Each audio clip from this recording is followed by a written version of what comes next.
किसी भी हालत के अंदर मैं गिर गया तुम गिर गए चलेगा, लेकिन ये तिरंगा जमीन पे गिरना नहीं चाहिए। ये मुल्क का झंडा जो है वो इंशाअल्लाह तिरंगा ही रहेगा, इसके अंदर हरा रंग भी रहेगा, भगवा भी रहेगा। क्योंकि इस मुल्क की आजादी के अंदर अगर कोई ये समझता है कि सिर्फ अकेले मेरा योगदान था और मेरी वजह से ये मुल्क आजाद हुआ, तो मेरे हिसाब से इससे गलत बात और इससे ज्यादा झूठ कोई हो नहीं सकता है। अगर मर्द का बच्चा है तो सामने खड़े रहकर वार कर, अगर सही मानों में तुझे हमला करने के तो बोल, करना चाहता है जगह ही रहेगी, वक्त तेरा रहेगा, हम आएंगे करके दिखा दो। ऐसे मोटे कब तक ऐसे पत्थर फेंकने वालों के पीछे हम दौड़ेंगे? अब तो हम असद साहब को यह कहने वाले हैं कि उसे क्यों इतनी तकलीफ कि पत्थर छुपा कर लेकर आए। मैं तो असद को कहूंगा कि असद भाई, तुम्हारे घर के सामने पत्थर का ढिगार लगा देते हैं, आज दिन के वक्त में आकर मारना है तो मारकर चले जा, हथियार हम दे रहे हैं तुझे मारने के लिए।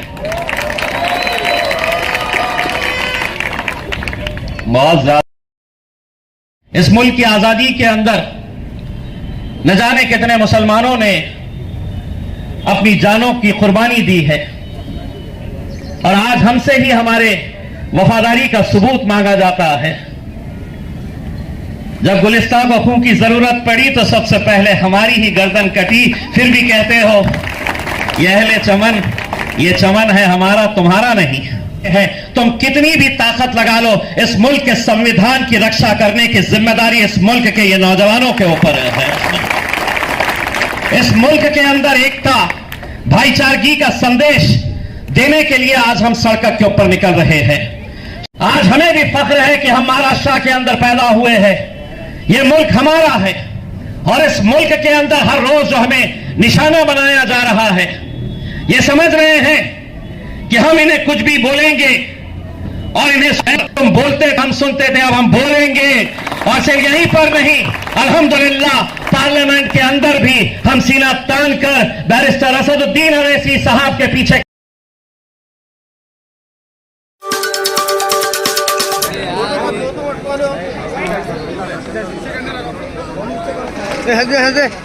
तुम वीडियो ले रहे क्या भाई?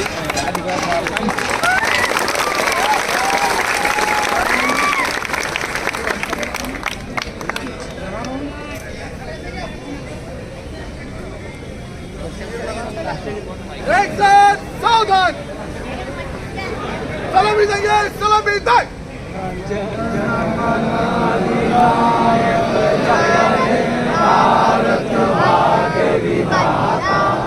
पंजाब सिंध गुजरात मराठा द्राविड उच्चल बंग विंध्य हिमाचल यमुना गंगा उच्चल जलधि तरंग।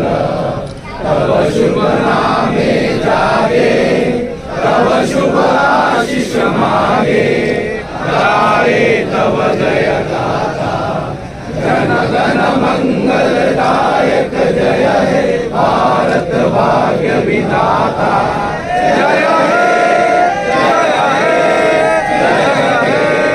जय हे जय हे जय जय जय हे। हिंदुस्तान जिंदाबाद, हिंदुस्तान जिंदाबाद, हिंदुस्तान जिंदाबाद। मैं अपनी बात को मुख्तसर करते हुए बस यही कहना चाहता हूँ कि नौजवानों, तुमको इस तिरंगे को मजबूती से थामना होगा। इस तिरंगे को मजबूती से थाम कर उन फिरका परस्त लोगों के मुंह पर जोरदार तमाचा मारना होगा, और वही लोगों को हमको बार बार ये जवाब देना है कि हमको देशभक्ति साबित करने की या तेरे सर्टिफिकेट की कोई ज़रूरत नहीं है। आज बस एक बात मैं कहकर अपनी जगह लूँगा कि जिस तरीके से आज मुल्क में हमारे पास जुल्म बर्बरियत की जा रही है, जिस तरीके से हम पर इल्जामात लगाए जा रहे हैं, जिस तरीके से हमको मारा जा रहा है, उसके बाद भी हम लोग इस तिरंगे झंडे को नहीं छोड़ेंगे, क्योंकि ये मुल्क हमारे खून से सींचा गया है, हमारे मुल्क से बनाया गया है। तो मैं अपनी बात को ख़त्म करता हूँ। बहुत बहुत शुक्रिया। बहुत बहुत शुक्रिया जनाब असरार साहब। न तेरा है न मेरा है, ये हिंदुस्तान सबका है। न तेरा है न मेरा है, ये हिंदुस्तान सबका है। ना समझोगे मेरे भाइयों तो नुकसान भी सबका है। तो आइए इस प्रोग्राम को आगे जारी रखते हुए मैं आवाज़ दे रहा हूँ हमारे शहर अध्यक्ष शारिक नक्शबंदी साहब से मेरी गुजारिश है कि वो अपने ख्यालात का इज़हार करें।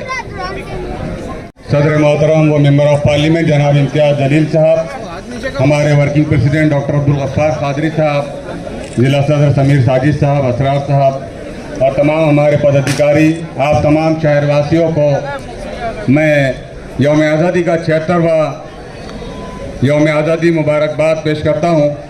आप तमाम लोगों को मालूम है कि अब यहाँ से हम फ़ौरन रैली की शक्ल में निकलेंगे और आप यकीन जानिए कि तकरीबन 9 साल पहले ऐसा कोई प्रोग्राम शहर औरंगाबाद में हम लोगों को मुत्तहद करने के लिए नहीं होता था। इसका अगर किसी ने मौका फराहम किया है तो मजलिस इत्तेहादुल मुस्लिमीन के हमारे कायद जनाब इम्तियाज़ जलील साहब ने। तो एक ज़ोरदार तालियों के साथ इम्तियाज़ जलील साहब का वेलकम करें। सर, हम आपका वेलकम करते हैं कि आपने औरंगाबाद वासियों को मुत्तहद कर जश्न आज़ादी मनाने का मौका फराहम किया है। आइंदा की बात के लिए मैं समीर साजिद साहब को दावत देता हूँ, इसलिए कि एक लंबी रैली यहाँ से निकलेंगी जो मुख्तलिफ रास्तों से होती हुई निकलेंगी और हम हर रास्ता कवर करने की कोशिश करेंगे। समीर साहब आपको उन तमाम रास्तों से मुतालिक मालूमात फराहम करेंगे। बस एक दरख्वास्त ये है कि ये तिरंगे की आन बान शान हमेशा सबसे ऊपर रखना चाहिए, इसकी बेहतरामी, इसका एहतराम करना चाहिए। कहीं किसी को बोलने का मौका फराहम नहीं करना चाहिए रैली के दौरान और सब सिस्टमेटिक एक के पीछे एक चले। इम्तियाज़ जलील साहब के साथ फ़ोटो खिंचवाने का मौका रैली ख़त्म होने के बाद इसी दारुसलाम पर दिया जाएगा, लिहाजा कोई गड़बड़ ना करे। रैली के अंदर भी सबको मौका इंशाल्लाह फराहम किया जाएगा। बहुत बहुत शुक्रिया। मैं आप सब करना चाहता हूँ कि हम लोग निकाली के अंदर हम लोग कोशिश ये करें कि हर लोग मौजूद हो, किसी भी बाइक के ऊपर बैठे और जिस नंबर प्लेट लगा हुआ ना हो तो वो अगर शामिल ना हो तो ज़्यादा बेहतर है। इतना अच्छे से निकाल के यहाँ से कंप्लीट कर सके, लॉ रखते हुए किसी को हमारी वजह से तकलीफ ना हो, ये ध्यान में रखते हुए हम मुल्क के आज़ादी का जश्न मनाने के लिए तिरंगा रैली निकालना कोशिश ये करें कि इसको हम लोग किस कर सके उतना बेहतर होगा। मैं अब्दुल गफ्फार खान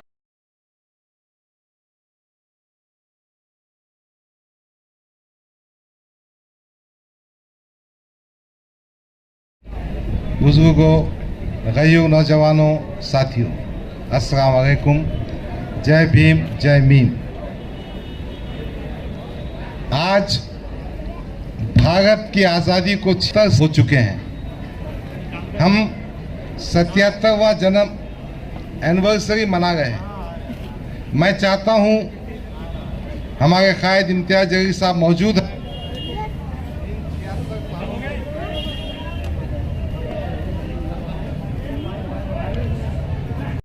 खास तौर पर यह बात कहना चाहता हूं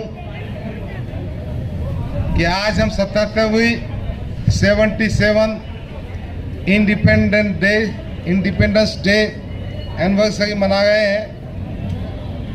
इस पे भी बात की जाए कि 76 सालों में हमने क्या पाया, क्या खोया, हिंदुस्तान की जंग आज़ादी में हमारा क्या हिस्सा था और हमारे हिस्से में क्या आया और इसके लिए क्या राह अमल इख्तियार करना चाहिए। इन 76 सालों में मुसलमानों की जो मईशत घट गई,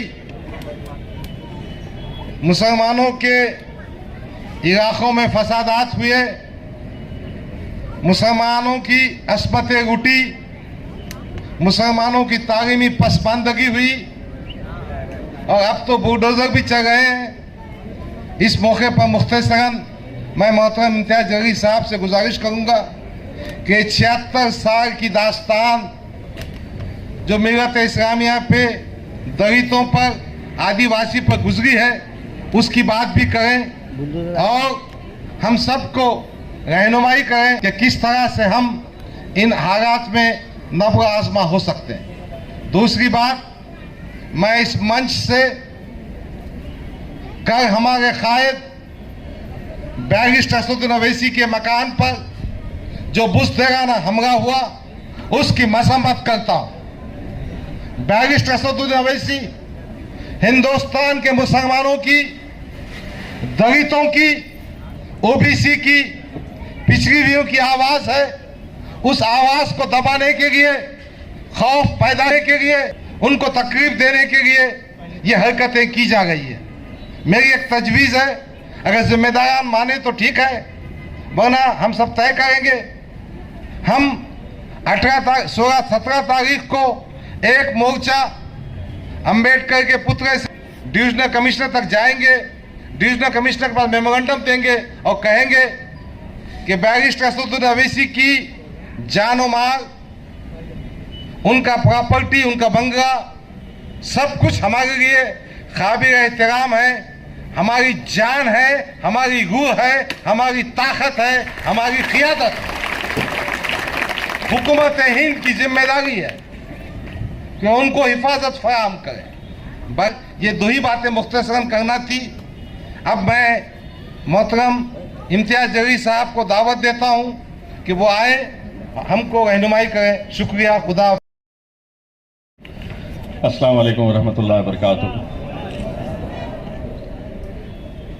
मजलिस इत्तेहादुल मुस्लिमीन के तमाम पर मौजूद अहम जिम्मेदारान जफ़ारी साहब, समीर साजिद साहब, शारिक नक्शबंदी साहब, कुनाल खराज साहब, नासिर सिद्दीकी साहब, हमारे दूसरे तमाम इलाक़ों के अपने अपने ज़िम्मेदारान, कॉरपोरेटर्स, नौजवानों, बुज़ुर्गों, साथियों, यौम आज़ादी के 76 सालवे के जश्न में मैं आप लोगों का तहे दिल से इस्तकबाल करता हूँ, मुबारकबाद पेश करता हूँ। आज हम इस मुल्क की आज़ादी के 76 साल पूरे हो चुके हैं और उसका जश्न हम मना रहे हैं।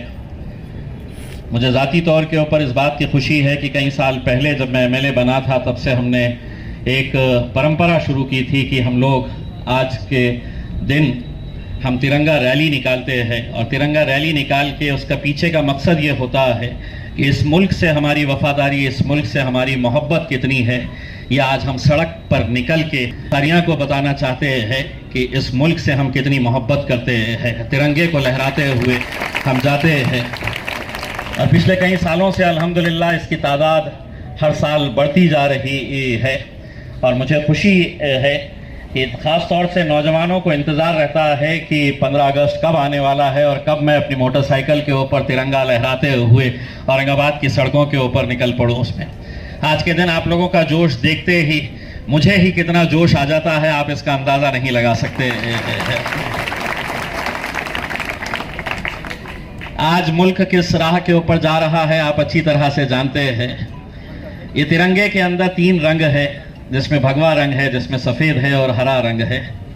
आज इस मुल्क के अंदर ये कोशिशें हो रही है कि इस मुल्क का झंडा सिर्फ एक ही रंग का होना चाहिए। आज इस मुल्क के अंदर ये कोशिश हो रही है कि इस झंडे से हरे रंग को कैसा हटा दिया जाए। ये मुल्क जब तक, हम जब तक है, आप जब तक है, ता क़यामत तक जब तक है, ये मुल्क का झंडा जो है वो इंशाअल्लाह तिरंगा ही रहेगा। इसके अंदर हरा रंग भी रहेगा, भगवा भी रहेगा। क्योंकि इस मुल्क की आज़ादी के अंदर अगर कोई ये समझता है कि सिर्फ अकेले मेरा योगदान था और मेरी वजह से ये मुल्क आज़ाद हुआ, तो मेरे हिसाब से इससे गलत बात और इससे ज़्यादा झूठ कोई हो नहीं सकता है। इस मुल्क की आज़ादी के अंदर न जाने कितने मुसलमानों ने अपनी जानों की कुर्बानी दी है, और आज हमसे ही हमारे वफादारी का सबूत मांगा जाता है। जब गुलिस्तान को खून की जरूरत पड़ी तो सबसे पहले हमारी ही गर्दन कटी, फिर भी कहते हो ये अहले चमन, ये चमन है हमारा तुम्हारा नहीं। यकीनन इस मुल्क की जमहूरियत को आज कहीं ना कहीं कमजोर करने की कोशिश की जा रही है।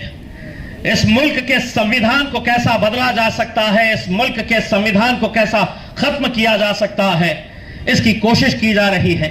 लेकिन आज जब हम सड़क के ऊपर निकल रहे हैं, आज पैगाम दे के हैं, तुम कितनी भी ताकत लगा लो, इस मुल्क के संविधान की रक्षा करने की जिम्मेदारी इस मुल्क के ये नौजवानों के ऊपर है।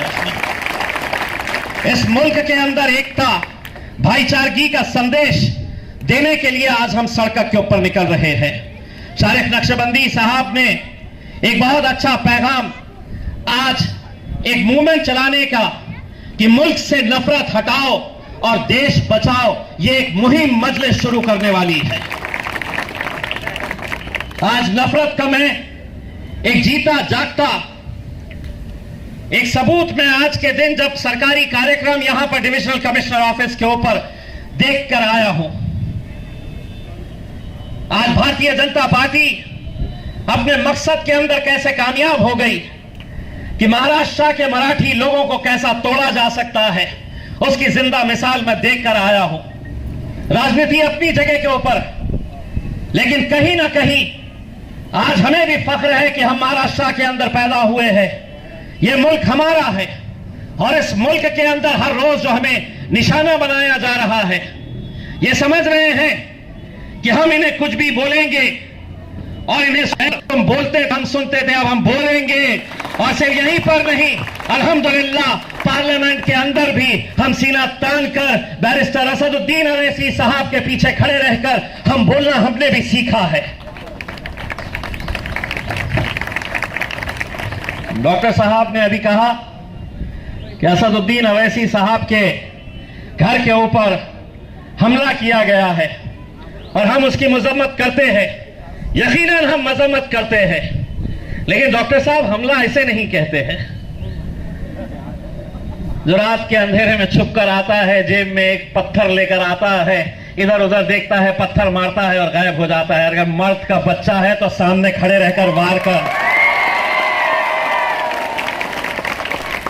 अगर सही मानों में तुझे हमला करने के तो बोल, क्या करना चाहता है, जगह ही रहेगी, वक्त तेरा रहेगा, हम आएंगे, करके दिखा दो। ऐसे मोटे कब तक ऐसे पत्थर फेंकने वालों के पीछे हम दौड़ेंगे? अब तो हम असद साहब को यह कहने वाले हैं कि उसे क्यों इतनी तकलीफ कि पत्थर छुपा कर लेकर आए। मैं तो असद को कहूंगा कि असद भाई, तुम्हारे घर के सामने पत्थर का ढिगार लगा देते हैं, आज दिन के वक्त में आकर मारना है तो मारकर चले जा, हथियार हम दे रहे हैं तुझे मारने के लिए। बहुत ज्यादा इनकी दखल लेने की जरूरत नहीं है। ए छोटे,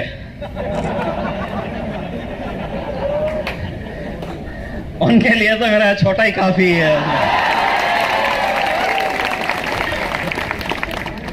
वैसे भी उसको सिद्धार्थ गार्डन में काम करते करते जानवरों के साथ खेलने का अच्छा अनुभव हो चुका है। मैं आप लोगों से सिर्फ इतनी इल्तिजा करना चाहूंगा, ये जो हम तिरंगा रैली निकालते हैं, इसके पीछे एक बहुत बड़ा मकसद होता है। अपने मुल्क से मोहब्बत, अपने मुल्क से वफादारी। आज हम सड़क के ऊपर निकल आते हैं अपने गाड़ियों के ऊपर तिरंगा लहराते हुए। समीर भाई ने बिल्कुल सही कहा, शारिक भाई ने बिल्कुल सही कहा। इस तिरंगे की अजमत, इस तिरंगे की शान को बरकरार रखना यह आप लोगों के हाथ में है। कहीं ऐसा ना हो जाए कि हम हुल्लड़बाजी के अंदर, कहीं हम मोटरसाइकिल भगाने के चक्कर के अंदर, किसी भी हालत के अंदर मैं गिर गया तुम गिर गए चलेगा, लेकिन यह तिरंगा जमीन पे गिरना नहीं चाहिए। क्योंकि आज हमारे ऊपर हर तरीके से हर कोई नजर रखा हुआ है। देखते हैं, ढूंढते हैं कि झंडा चढ़ाते वक्त सही चढ़ाए है क्या, ऊपर नीचे तो नहीं हो गया है क्या। सारी कोशिशें ये जारी रहती है, लेकिन हम भी कहां मौके देने वाले हैं। अब इतने तो उस्ताद हो चुके हैं। तो इसीलिए आप लोग जब यहां से अपने मोटरसाइकिलों के ऊपर निकलेंगे, आज हमने एक प्रांतो साहब ने एक गाड़ी का इंतजाम किया है जिसमें देशभक्ति के गाने लगेंगे।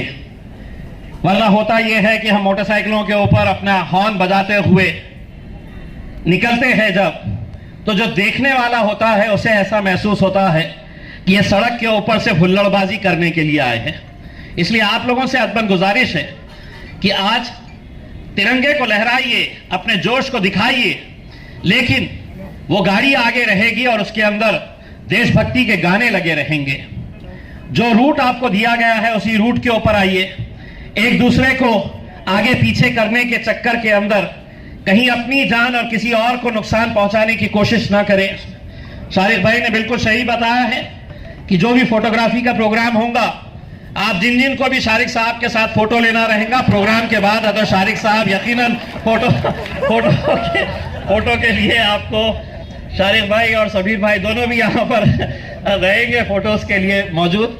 बस आप लोगों से इतनी इल्तिजा है कि पूरे डिसिप्लिन के साथ आप लोग चलिए। मेरे कहने के बावजूद भी मुझे मालूम है कि आप लोग सुबह सुबह पाए खा के आते हैं उसमें कि दिन भर आपको मोटरसाइकिल के ऊपर चलना है उसके, लेकिन इसके बावजूद भी आप चलते रहिए। इंशाल्लाह बार बार मुलाकातें होती रहेगी। बस दुआ करिएगा कि ये 2023 का ये हम जश्न मना रहे हैं आज यौम आज़ादी का, 2024 कैसा होगा ये आप लोगों के हाथ में है। इंशाल्लाह आप लोग दुआ करिएगा कि 2024 का जश्न कैसा रहेगा करके। बहुत बहुत शुक्रिया। वाखिर दवाना।